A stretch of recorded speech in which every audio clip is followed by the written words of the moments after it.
اور پھر عمران خان کے اور تحریک انصاف کے کسی بھی لیڈر کی اسٹیٹمنٹ کا۔ ایک بھی جگہ کے اوپر عمران خان نے کسی کا نام نہیں لیا، کبھی کسی کا انہوں نے تذکرہ تضحیک آمیز انداز میں نہیں کیا، کبھی ہم نے اس طرح سے اداروں کو بلیم نہیں کیا۔ جہاں تک فوج کے ادارے کی تعلق ہے، عمران خان کی واضح ہدایات بھی ہیں، پالیسی بھی ہے کہ دیکھیے اگر فوج کا ادارہ کمزور ہوگا تو پاکستان کمزور ہوگا۔ 3 اس وقت حصوں میں جو پاکستان کو تقسیم کرنے کی جو سازش ہے، جس کے پیچھے پاکستان کے نون اینیمیز ہیں، جانے بوجھے ہوئے دشمن ہیں، وہ اپنی اسکیم میں کامیاب ہو جائیں گے اگر پاکستان کی فوج کمزور ہوتی ہے۔ لیکن ہم یہ دیکھتے ہیں کہ یہ طبقہ جو دراصل پاکستان کے خلاف ہے، جو ایک طبقہ جو پاکستان کے فوج کے خلاف ہے، وہ ایکسپلائٹ کر رہا ہے، اور پاکستان کی سب سے بڑی پارٹی اور سب سے بڑا لیڈر پاکستان کی اور عمران خان پاکستان کے نہیں امت مسلمہ کے لیڈر ہیں، ان کو اگر آپ اس طرح سے اس وقت کے کرائم منسٹر یہ بیان دیں گے اور ان کے بیانات کو اس طرح سے سیاسی استعمال کی کوشش کریں گے، اس کے اوپر ریٹیلیشن آئے گی، اور یہ ریٹیلیشن صرف پاکستان کی جو طبقہ ہے اس تک محدود نہیں رہے گی، یہ پاکستان میں ہر جگہ پر محسوس ہوگی۔ لہٰذا پہلی بات تو یہ ہے کہ میں شہباز شریف صاحب کو، اپنے کرائم منسٹر کو یہ مشورہ دوں گا کہ وہ ایسی گفتگو سے اجتناب کریں، اور مریم نواز کی باتوں کو سنجیدہ ہم نہیں لے رہے ہیں، لیکن یہ جو گفتگو آپ نے کی ہے یہ کافی نہیں ہے۔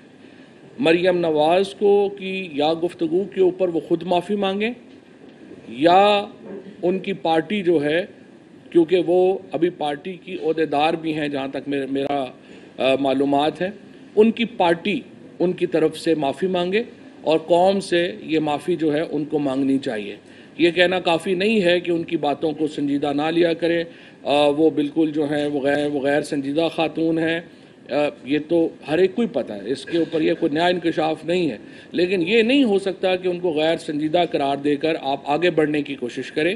آپ کو ان کی بیانات جو ہیں اس کے اوپر معافی ہر صورت میں جو ہے وہ مانگنی ہوگی۔ جہاں تک پاکستان کی سیاسی حالات کا تعلق ہے، وہ دگرگوں ہے، اور اس کی وجہ سے پاکستان کی معیشت جو ہے وہ بھی ایک انتہائی برے حالات کا شکار ہے۔ معیشت کے اوپر چونکہ ہم ابھی تھوڑی دیر میں بات کریں گے، وہ جو ٹاپک ہے وہ میں ہمات کے لیے چھوڑ رہا ہوں، لیکن پاکستان کی جو اس وقت کی جو سیاست ہے، پاکستان میں ایک بہت بڑی جو اجتماع ہے، ایک بہت بڑا جو پاکستان کے عوام جو ہیں وہ اس کے اوپر ایک کنسنسس کر چکے ہیں، ایک اجماع کر چکے ہیں، ایک اتفاق رائے کر چکے ہیں کہ جو عمران خان کی حکومت کو ہٹایا گیا تھا وہ ایک غیر ملکی سازش اور غیر ملکی احکامات کے اوپر ہٹایا گیا تھا، اور یہ چیز پاکستان کے عوام کو تسلیم نہیں ہے۔ لہٰذا اس وقت پاکستان کی سیاست ایک بہت ڈویزو ہے، اس کے اندر جو اس وقت کا حکمران طبقہ ہے، عوام میں اس کے لیے نفرت پائی جاتی ہے، اور ہم یہ سمجھتے ہیں کہ یہ نفرت جو ہے اس کو آگے بڑھنے سے روکنے کا صرف ایک ہی طریقہ ہے، عوام کے پاس جایا جائے اور عوام سے نیا مینڈیٹ لیا جائے۔ اب یہ الیکشنز آپ زیادہ نقصان کر کے کریں گے یا کم نقصان کر کے کریں گے، یہ سوچنے کی بات ہے۔ اس وقت ہم نے اپنی جو لانگ مارچ ہے اس کی تیاریاں حتمی مراحل میں داخل ہو گئی ہیں۔ پاکستان کے تمام طول و عرض سے لاکھوں لوگ جو ہیں وہ اسلام آباد کا رخ کریں گے۔ 20 تاریخ تک انشاءاللہ حتمی تاریخ کا بھی اناؤنس ہو جائے گی، جو کہ 20 مئی سے لے کے 29 مئی کے درمیان میں ہوگی، اور اسلام آباد کے اندر پاکستان کی تاریخ کا نہیں، جنوبی ایشیا کی تاریخ کا سب سے بڑا اجتماع انشاءاللہ یہاں پر ہوگا، اور ہر پاکستان کے ہر گاؤں سے، ہر قضیے سے، علاقے سے لوگ جو ہیں وہ یہاں پر پہنچیں گے، اور بہتر یہ ہوگا کہ لانگ مارچ سے پہلے انتخابات کی تاریخ کا اعلان کیا جائے۔ یہ وہ واحد عمل ہے جس سے آپ پاکستان کی سیاست کو نارملائز کر سکتے ہیں، اور اگر آپ نارملائز نہیں کریں گے تمام تر نتائج کی ذمہ داری جو ہے وہ آپ پر ہوگی۔ اور اس کے ساتھ ساتھ میں یہ کہتا ہوں کہ یہ جو جھوٹے پرچے کرنے کی روایت ہے اس کو زندہ نہ کریں. آپ کی حکومت وہ پہلی حکومت ہے پرائم منسٹر صاحب جس نے توہین مذہب کے قوانین اپنے سیاسی مخالفوں کے خلاف استعمال کیے. آج سے پہلے کبھی کسی حکومت نے یہ جرت ہی نہیں کی کہ توہین مذہب کے قوانین اپنے سیاسی مخالفوں کے خلاف استعمال کیے جائیں. اس کے علاوہ اس وقت جو یہاں پر سینسرشپ ہے، ARY کو جس طریقے سے بند کیا گیا کل کے جلسے میں، اس کے بعد مختلف ٹیلی ویژن چینلز کے اوپر جو اس وقت سینسرشپ لگائی گئی، جس طریقے سے اینکرز کو نوکریوں سے برخاست کرنے کی دھمکیاں دی گئیں، اونرز کو ان کے بزنسز تباہ کرنے کی بات کی گئی، یہ پاکستان کی تاریخ کا بدترین دور ہے. اور یہ چند ہفتوں میں یہ سب کچھ ہوا اور انشاءاللہ یہ چند ہفتے بڑی جلدی ختم ہونے والے ہیں. پاکستان کی معیشت کی جو تباہی ہے اس کے اوپر میں اب حماد اظہر صاحب کو کہوں گا کہ ذرا بات کریں. شکریہ جی. جس طرح پاکستان کی خود مختاری پہ حملہ کیا گیا اور ایک رجیم چینج پاکستان میں لایا گیا، تو ایسی ہی صورتحال اب ہمیں معیشت پہ نظر آ رہی ہے. 1 ماہ گزر گیا ہے اس حکومت کا، اور جب سے ووٹ آف نو کانفیڈنس کو ٹیبل کیا گیا تھا پارلیمنٹ میں، تب سے لے کے اب تک 5.7 ارب ڈالر آپ کے اسٹیٹ بینک کے فارن ایکسچینج ریزروز میں کمی آ چکی ہے. اس کے علاوہ شرح سود جو ہے وہ 2009 سے لے کے اب تک کی بلند ترین شرح پہ ہے. اسی طرح مہنگائی کی شرح جو ہے پچھلے 1 ماہ میں وہ بھی بلند ترین سطح پہ پہنچ چکی ہے.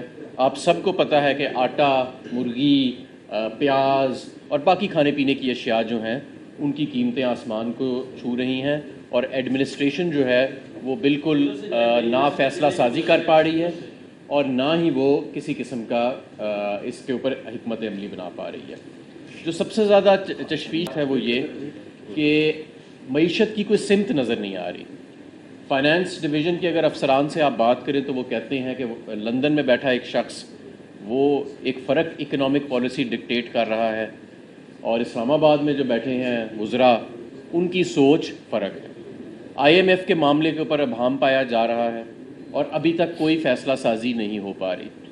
پٹرول اور ڈیزل کی قیمتوں کے اوپر ابہام پیدا کیا گیا جس سے آج بھی ڈیزل کی شارٹیج ہے اور ذخیرہ اندوزی ہو رہی ہے. اسی طرح نالائکی اور بد انتظامی کے باعث بالکل ایک غیر ضروری رمضان میں لوگوں کو لوڈ شیڈنگ کی اذیت سے گزارا گیا جو کبھی پاکستان میں پہلے نہیں ہوا تھا. آج سٹاک مارکیٹ جو ہے وہ 1300 پوائنٹ کریش کر گئی ہے اور پچھلے 11 ٹریڈنگ سیشنز میں وہ کلیکٹیولی 2900 پوائنٹس کریش کر چکی ہے. صرف آج پاکستانی روپیہ 1 روپے 25 پیسے ڈالر کے مقابلے میں انٹر بینک ریٹ میں کمزور ہو چکا ہے. میں سمجھتا ہوں کہ اگر اسی طرح بے ہنگم اور ابہامی کیفیت کو برقرار رکھا گیا تو یہ معیشت زیادہ دیر نہیں چل سکے. اور اب آپ اس کا ذرا موازنہ کریں کہ 2 ماہ پہلے نئے پاکستان میں کیا ہو رہا تھا.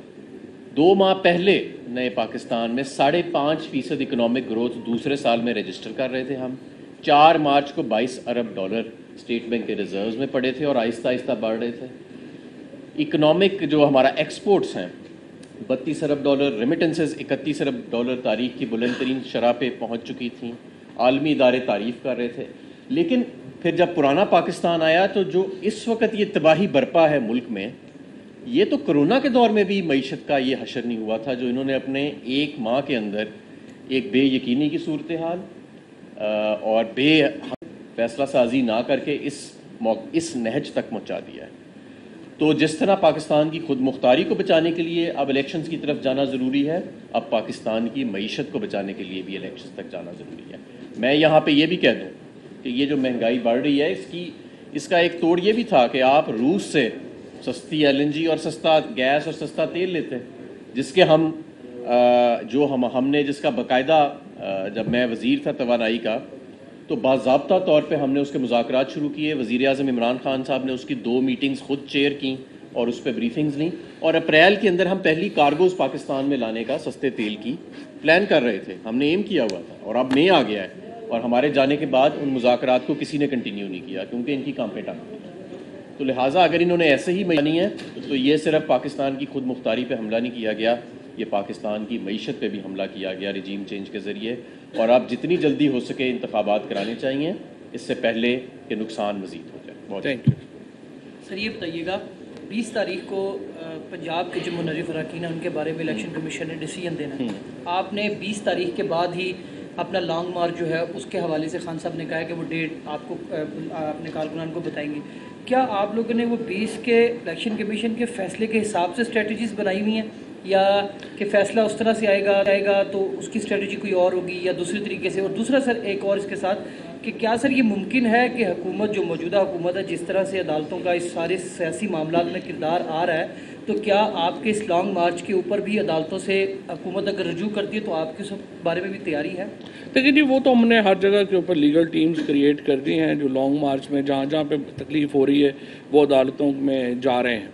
اصل بات یہ ہے جو فیصلہ آپ کہہ رہے ہیں یہ تو منگل اور بدھ کو لگا ہوا ہے یہ کیس. یہ تو بدھ کو فیصلہ ہونا چاہیے. الیکشن کمیشن کو قطعی طور پہ آگے نہیں جانا چاہیے. جو ایم پی ایز ہیں ان کا تو ریکارڈ اویلیبل ہے, انہوں نے دیے ہیں سارے.